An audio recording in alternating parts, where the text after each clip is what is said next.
My name is Andrew, and welcome to How To Basic, a series from English Lodge dedicated to helping you improve your business English. In this video, I explain to you the basics of speaking on the phone. Now, in many cases, when you learn the basics of speaking on the phone, you learn some phrases like, for example, can you please put me through to ... But the English Lodge is dedicated to helping you use business English in the real world. So let's talk about some real world problems that we have when speaking on the phone.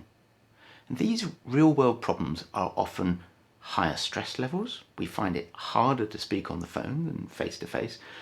Not everybody does, but many people do. We often find it hard to deal with the fast-talking native speakers, and there should be a way of slowing these people down somehow in order to understand what they're saying. And there can also be the problem of, well, we think we've understood what the person said, but we're not really sure, and we can't ask them at that point, can you say everything again?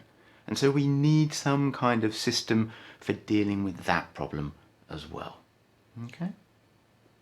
Okay, so let's start with the first of these. Why is it often the case that our stress level goes up when we're speaking on the phone? Well, to understand this, we first need to talk about human communication. I'm not face to face with you at the moment, but you can see me. You can see my face, you can see it's moving, you can see my hands are moving, and my body is moving as well. And I am communicating with you at the moment, not just with my voice, but also with my body. You can tell if I'm happy or if I'm sad or if I'm angry. And so there's more communication going on than just the words. And so the next question is, well, what's the split on this? Is it 50% body language and 50% spoken, 60-40? Well, the answer to this often surprises people. Body language makes up somewhere between 70 and 80% of all human communication, and it's only 20 to 30% that's spoken. And so, when we speak on the phone, we've already lost 70 to 80% of our communication. Now, when we do this in our own language, in our mother language, it's not a problem because we are experts in that language. But when we're speaking in our second language, and especially when we start out, when we're new speakers of English, we take a lot of understanding from looking at the person's body and from their face. And this is all suddenly lost. And when that is lost, we start getting a little bit more stressed. This is natural. And as we get stressed, so it is harder for our brain to properly function and access the language areas. And so we have this double problem. We've lost our 70 to 80% of communication, and we're starting to get stressed, and so we're shutting down some of the higher functions of our brain. So how do we get around this? Well, most companies, they have a principle of 3 to 5 rings maximum before you pick up the phone. Most people, when they hear the telephone ring, it rings once, maybe twice, and they just reach and pick up. Well, don't do that. Look at the number, see that you're going to have to speak in English. Don't let yourself get stressed at that point. Take a couple of rings to relax. Breathe in, breathe out, breathe in, breathe out. That's going to be 2, 3, maybe 4 rings, and then pick up the phone. And if you're more relaxed when you pick up the phone, the first part of the conversation is going to be a lot easier. Okay? Now, there is another element that we need to add into this. And I have never seen this in any of the teaching books I've used in the last 15 years. I've never seen this talked about. But it was very clear to me when I moved to Germany that the Germans had a different system for speaking on the phone to the UK. In the UK, if I'm sitting in my office and I'm not at the reception, when the telephone rings, I pick up the phone and I say, hello. And the person on the other end, they will say, oh, hi, I need, or can you help me with ... Okay? I don't give a name, they don't give a name. But here in Germany, often when the person who is not on reception but in the normal office picks up the phone, they will normally give their surname, their family name. And so they might say, here is Schmidt, or they might say Schmidt, just the surname, but they normally put that at the beginning of the telephone conversation. They pick it up and they say Schmidt, and the person on the other end will say, oh, hello, here is Smith. So they will give their name as well. Now, if I think that you are going to use the German system and you think I'm going to use the English system, then these two systems kind of go and they hit each other. And so this can create a lot of misunderstanding right at the beginning of the telephone conversation. And most cultures have a slightly different way of talking on the phone. The Japanese most definitely do. Spanish, Italians, they all do something just a little bit different. And when we think that the conversation will go in this direction right at the beginning, and it doesn't, and it goes in this direction, it can create a lot of problems. So the important thing here is don't expect this conversation to start as it normally would. In theory, I should be using the UK method of talking on the phone, and so should you. But most business English to business English communication is not done native speaker to native speaker or non-native speaker to native speaker. It's normally done non-native speaker to non-native speaker. And so there will be a little bit of difference here. And if you have that in the back of the mind when you answer the phone, again, there is less chance of there being a problem right at the beginning of the telephone call. Okay, let's go on to the second one now. The idea of this fast-talking native speaker. Many native speakers don't speak a second language, so they don't always understand the problems of learning a second language and speaking it. So they don't naturally slow down when they're talking to a non-native speaker. Trying to get them to slow down but also still sounding professional can be a bit tricky sometimes. So here it's useful to have 2 or 3 phrases maybe written up by the side of your computer so you don't forget them, that you can use when the guy on the other end of the phone is talking too fast.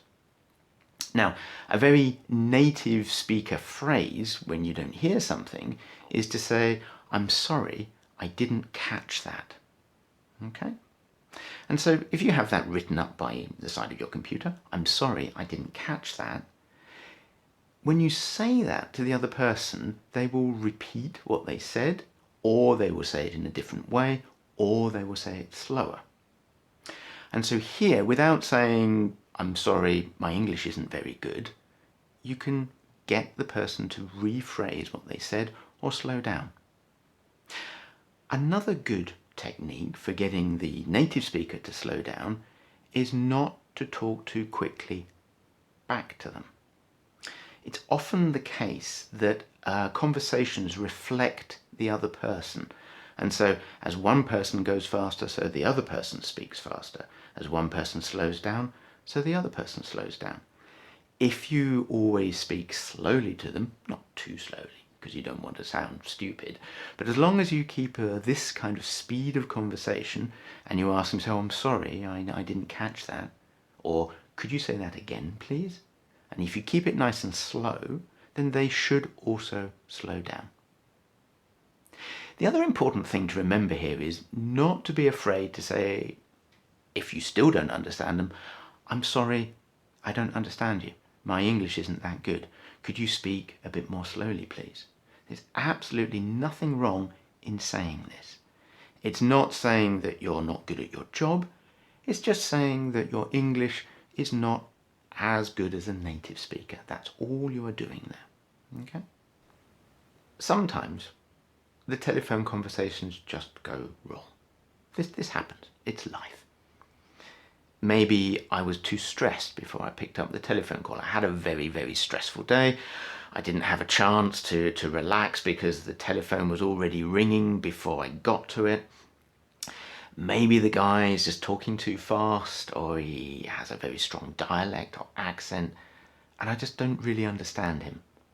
I've asked him 3-4 times to say sentences again or to repeat himself, and at a point it's not so professional to keep on asking. So what do I do there when I'm really unsure of what he's really asking? Well, in the majority of telephone conversations, it's always possible to ask the other person to confirm what you've agreed in writing. Ask them to send you an email. Most of the time we can do this. And then if you get the email, you can check that you understood what the guy was saying. It might not be the most efficient way of dealing with this problem, but at least it does help you in your day-to-day business. And every time you speak on the phone, you will get better at it. Okay? Now, there are some other things that will make your telephone conversations a lot easier. And one of these things is spelling. We often learn to spell things in the very first class that we do in business English. And it's often something that we don't really learn that well, or we forget bits and pieces here and there. And so it's useful to refresh this if you know you're going to be speaking on the phone a lot. Learn to spell your name. Learn to spell your company name if it's a complicated one. Maybe if you're talking about different types of product that are difficult to pronounce or difficult to spell, learn to spell those too. And the important thing here is to, if you have trouble spelling, go onto the internet and listen to the sounds of the alphabet, the A, B, C, D, and write these sounds phonemically. Write them down so they sound correct to you. Okay? You don't just have to write the letter A. If A sounds like A-I to you or A-Y to you, then spell it A-Y. And this can help you to remember that the sound is A and not R, or A and not E. Okay? So there are a number of tricks that we can use to help us remember how to spell things. Now, if you do a lot of business with native speakers from the US or from the UK, it can be very useful to learn how to use indirect questions. It's part of the culture in the US and the UK that we don't like to ask direct questions. Indirect questions are seen as more polite. So if you can do this, then it's going to help with your communication. You're going to be seen as a more polite person. So examples of indirect questions are can you, could you, or do you? Okay. So can you tell me when that will be delivered? Do you know if it will be finished by the end of the week? Okay. These are examples of indirect questions, and it's worth looking into this if you deal with native speakers.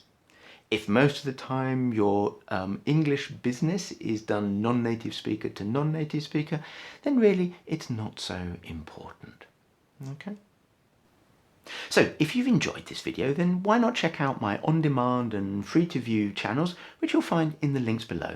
And please don't forget to comment, rate and subscribe, and I'll see you next time on English Lodge.